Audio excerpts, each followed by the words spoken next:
fiican uga hadashay manhajka saxda ama ugu haboon ee uu ardayga dalab cilmiga ama ardayga shariicada islaamka baranaya uu baahan yahay inuu ka bilaabo bal adigu aragnimadaada iyo aqoontaada iyo mudadeed ku soo dhex jirtay barashada shariicada islaamka iyo baridda shariicada islaamka manhajka isleedahay ugu fududiyay waanu ugu saxsan yahay ee uu qof bilow ah uu ka bilaabi karo bal noo qodobe. بسم الله الرحمن الرحيم الحمد لله رب العالمين والصلاة والسلام على أشرف الأنبياء والمرسلين وعلى آله وأصحابه ومن تبعهم بإحسان إلى يوم الدين وبعد وحين أغنهي وحكست الله برانيا وحو أباهيه هرت اللقد وكقريه إن لبرته شريعة إسلامكو وحا أصل أما قندق أو قرآن كريم يسنها الرسول عليه الصلاة والسلام لبضب وحي كقريه اللغة العربية أرضي قدون يينو شريعة برته waxaa marka hore saaran inuu luqada carabiga aqoon u yeesho luqada carabiga meelaha ugu horeeya ee laga bilaabi kara waa naxwaha inuu naxwaha garanayo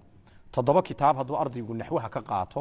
toddobada kitaab way ku filan yihiin walibana heer buu ka gaari kara oo intuu doono iyo sidoo doono u daliishan karo ulogana soo bixi karo masaa'ilka iyo ahkaamta looga baahan yahay aayaadka iyo ahadiista marka koobaad ajruumiga kitaabka yare leeyahay ayuu ka bilaabaya haddana nadmigiisa camriidiga ayuu ku xujisiinaya haddana mulxaha kitaabka leeyahay saddexda ayuu ku xujisiinaya kitaabka afraadi kanuu noqonaya waaban haynaa waa kawaakibka ayuu ku xujisiinaya kitaabka ayuu ku xujisiinaya waa kitaabka afraad kitaabka shanaad waa kanoo kale ayuu ku xujisiinaya ruuxul i'raabka ayuu ku xujisiinaya waa kitaabka shanaad kitaabka lixaad wuxuu ku xujisiinaya kitaabkan xaashiyatu sajaaci waa qadru nada kitaabkii la oran jiray kaasuu ku xujisiinaya kitaabka ugu dambeeya ee toddobaad een oran karnaa waa kitaabkan waa alfiyatu ibn maaliga waa khulaasadii fanniga waa kitaab kumbayid ah hadduu toddobada kitaab naxwaha ka qaato waxaan kula talin lahaa sarfigana uu intaa in la ka qaato tusaale ahaan wuxuu qaadanayaa laamiyaha oo kale wuxuu qaadanayaa xadiiqada oo kale wuxuu qaadanayaa ciziyiga oo kale wuxuu qaadanayaa kitaabka 500 ee bayd ee la yiraahdo tasriifka oo kale wuxuu qaadanayaa sida kashful asraarka oo kale hadduu uu naxwahana sarfigana intaa ka qaato balaaqadana afar kitaab shan kitaab uu ka qaato sida kitaabka yare ee samarqandiyada la yiraahdo tuhfatul ikhwaanka oo kale jawharul maknuunka oo kale iyo kitaabka talkhiiska iyo balaaqatul waadiha shanta uu balaaqadana ka qaato luqada si guud ardaydu way ugu kala baxayaan oo ardaygu hadii uu ahaa arday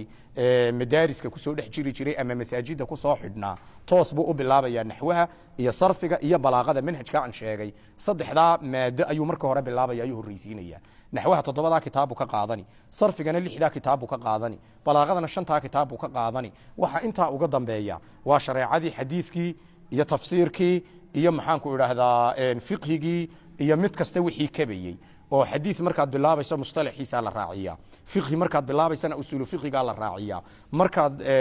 tafsiirka bilaabaysana ulumul quraan ayaa la raaciya inta ayaa muhiim ah inuu qofku qaato funuunta hadaynu isku soo ururino saddex qaybood waa ulumul arabiyaynu ka soo qaadanay naxwaha iyo sarfiga iyo balaaqada saddexda ulumul arabiyaynu ka soo qaadanay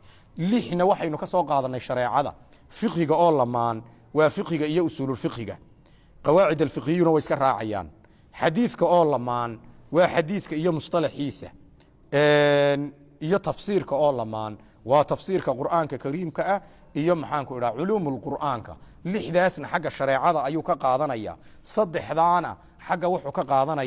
الذي إياه لغة العربية أو لحداثا الفهم كرينين هذي قفك ونا اللغة دي كرينين إننا في صومالك وما قرنا أفكارنا وما قرنا أف عربي بيكو قريين هذي أرضي ويهي أرضي أن مساجد كسوتشرين هوري مدارس اللغة العربية كوبا حنا سور دجناي ونا أهين ثقافة سئية عربي ونا أي إسكا كوابنتهاي وحن كل ترين لها حتى نحوها يصرف في هرتود إنه قفك قاطو كتابك اللي يرى العربية بين يديك كتابك اللي يرى هذا العربية بين يديك أما العربية للناشئين واصل سلة متكاملة مدنا وصدح كتاب وواوين waxa loogu talagalay muddo sanad ah ardayga iska mashquulkii inuu ku dhigto ardayga aan mashquulka ahaynina 3 bilood buu ku dhiganaya ee isaga u tafaruqay 3 bilood buu ku dhiganaya waana af carabigii oo macal takallumkii macal laylisyadii oo nolosha qaybaheegii kala dudunaayo dhan ah mar sariimada ayaad ka helaysaa wixii qofka sariime tagaya uu isticmaali lahaa marna bacadlaha qofkii tagaya wuxuu isticmaali lahaa marna hodheelada qofkii tagaya wuxuu isticmaali lahaa marna waxyaabihii daily use ka la oran jiray si joogto ah loo isticmaali jiray ayuu هليا sidoo kale العربية للناشئين isna waa silsilad muhiima oo 6 kitaab ka kooban ardaygu hadduu carabigiisu hooseeyo kuwa inuu soo qaato marka hore ayaan kolley kula talin lahayn naxwahana inuu ka horreysiiyo kuwan naxwahan yaree naxwul waadixa la yidhaah ee 6 juz ah kuwa ayuu ka horreysiini intaa markuu soo liqo ayuu kuwan u soo gudbayaa markaasuu vocabulary badan iyo ereyo fara badan oo luqa carabiya ah ayuu helayaa wallahu subhanahu ta'ala ala wa ala jazakallah